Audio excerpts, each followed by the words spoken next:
What's doing? Welcome back. I'm already in the car this time. What have we got? We've got 200 Series Landcruiser. We're showing you what it can do stock versus a tune. Now this one has got DPF back exhaust, but otherwise it's DPF in, completely stock otherwise, and we're going to do a trans tune in it as well. So I've run it up already. It's got 150 kilowatts, 0.7, and 538 newton meters of torque with lockup in fourth. So I've got a dyno run file in this, so I can lock up fourth gear so it doesn't flare back on me. So let's have a look at the dyno. So here we are here, I said 150.7 and 538 newton meters. You can see our AFR and our boosts here. Our dotted line is our boost, so we're just sort of touching on about 20 pound, and our AFRs are sitting at about that 20 to 1. So I've got a file, I'll load it in, and once that's loaded in, we'll run it up and I'll do a video showing what it sounds like, what it looks like, what it's doing, and then I can load a trans file in, and that'll then be my end run where we'll go for a drive. Lock up it in fourth at 60, fifth at 80, and sixth at 100, because these things struggle to find six, just like the Hilux, so we'll get into that. Now, mods-wise, this is completely stock, has absolutely nothing at all in it. Airboxes can get a little bit dusty, so we recommend no in those. Outside of that, intercooler fans will help you a lot. That's really about it. Nothing really goes wrong with these. Injectors can get a little bit worn and tired, but we can check them first. Outside that, that's really about it with these. They're generally pretty good. These, I have to have my battery hooked up to run the file in.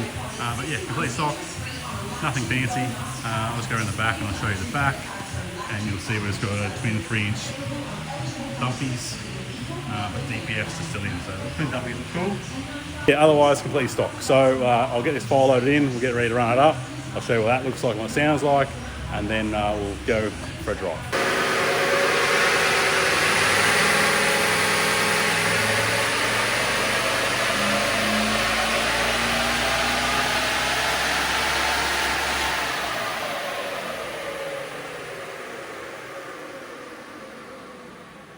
So you've seen the run, probably 5 or 6 runs to get this thing dialed in just right, and it's going pretty good. Let's have a look. So what we got, here's some stats for you. Well, you can see some power and talk over there, but our AFRs, our boosts, and our max powers are here, so you can see them. But yeah, that's what we're running. So we don't put too much more boost in them. That's max of 23.5 pound. Our AFRs here, so about 16, 17 to 1. That's 17 to 1 there. And yeah, our power. But let's have a look at the other screen so you can see power and torque. And I'll put in RPM because people want to see RPM, not speed. But so we're going from 150 kilowatts and 538 to 186 and 689. So some awesome gains in power and torque, and it's the whole way through the rev range. You massive gains that carries all the way through. These things come up really, really good. So yeah, that's our stats here as it's currently running still at the moment. So your intake air temps are at 34 degrees and we're at 25. That will obviously get hotter once the bonnet's closed. We're not in the closed conditions like we are here, under load, all sorts of stuff. So I would recommend thermo fans. And what I mean by thermo fans is fans that go on the intercooler. They literally just bolt on top here, and they blow air in whether you're stationary or whether you're driving. They're on a thermostat control, so when it gets to, there's a little probe, when it gets too hot, the fans come on, pump air through there and try and keep that intake air temp down, which keep your max power going, which is definitely what you want. The other thing, I can't remember if I spoke to you about it yesterday or not, was airboxes. The airboxes flow really well. They do get dusty and let some sort of dust past. But outside of that, these things are generally pretty good. There's no real other upgrades I'd probably recommend.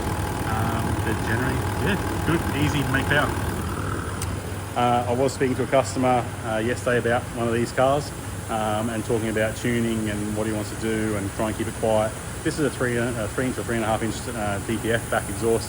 It sounds exactly the same. There's obviously a bit more flow there, and it's a twin tip, so it looks cool. You don't need to do exhaust systems if you don't want to. Obviously, the more we can flow out of it, the more we can make out of it. And even pre-DPF, you go turbo back, they're really, really good. DPF models obviously make more power, better injectors, better turbos, that sort of stuff, and more controllability of fuel. But yeah, outside of that, intercooler fans, highly recommend. There's nothing really else you need to do. Exhaust systems are great, and they're just reliable, and they just do good things. Like, we try not to push them too hard. Like I said, not even putting 24 pounds through them. If you want to do G-Turbo, we can. It's not a cheap exercise, obviously, but the outcomes are well worth the money. There's a lot of labour involved in swapping them out because the turbos are an absolute nightmare of a spot, but you get some really good results out of them. I've got a customer that's want to go ahead with it soon, so if he does go ahead with it, we'll video it all so you can see it all and see the before and after and what we get out of it. All right, so I'll get this thing unstrapped. We'll get it out on the road. I'll go for a drive. I've done heaps of trans tune stuff on this, but I'll do a little bit on dedicated to this 200 series so you can see 4th, 5th and 6th and show why we recommend even in a stock car to have that auto lock-up is like, it's just so much better than a factory car. You actually get 6th gear and it holds it. So if you're touring, caravanning and you want to get that 6th gear, come and see me. We can just do a tune just on the auto. We can leave the engine alone, don't have to touch it if you're happy with it, or we can do both like we have in this one, where you'll have more power, more torque, and that trans tune. So you get the best of both worlds and really get the best out of the car you can without having to worry about snorkels and air boxes and all that sort of stuff. So yeah, let's get it unstrapped. We'll go for a drive and we'll see what it does. All right, so just out and driving this thing now. It's driving beautifully. We're getting 4th gear lock up at 60 and your 5th gear lock up at 80 and then 6th gear lock up at 100. So I'll put a link in the description at the bottom so you can see all of our auto tuning stuff. There's a heap of different ones in there between Hiluxes, Hi-Aces, Landcruisers, and getting to see lockups, what gears they're doing. I've got all on my tech stream, which is a Toyota scan tool, so you can see all that. This is driving beautifully. It's yeah, just locked up there at 4th at 60 and we're just putting along cruising. So it's a good thing. If you're interested in this stuff, let me know. You want more information on the tuning side of things, let me know. If there's a special car you want and you want to tune and put on video, let me know, bring it in. I've got, you know, obviously a lineup of cars coming in, but I don't want to repeat, you know, obviously 200 series again because I've already just done one, but you know, 200 series pre-DPF we can go through, and we've got a 76 and 79 we've done already. But yeah, we'll continue to try and get different cars on, show you what they can do stock. It might be a thing I try and show you what stock cars get and compare them to the stock ratios, the stock readings that, you know, the manufacturers are giving, because that's another thing I'm getting a lot of comments about is, oh, you know, my D-Max makes, you know, 140 kilowatts and you're saying that it makes 100 kilowatts. Well, yeah, it makes 140 kilowatts of the engine, but drivetrain loss, you're going to lose that and it comes down to 100. So you're mainly making 100 of the wheels with stock. Doesn't matter what dyno, it's always going to read less than the manufacturer's specs, because that's what they are. And I'm sure there's going to be heaps of comments in below about this being a two-wheel drive on the dyno. This thing isn't, you know, a problem.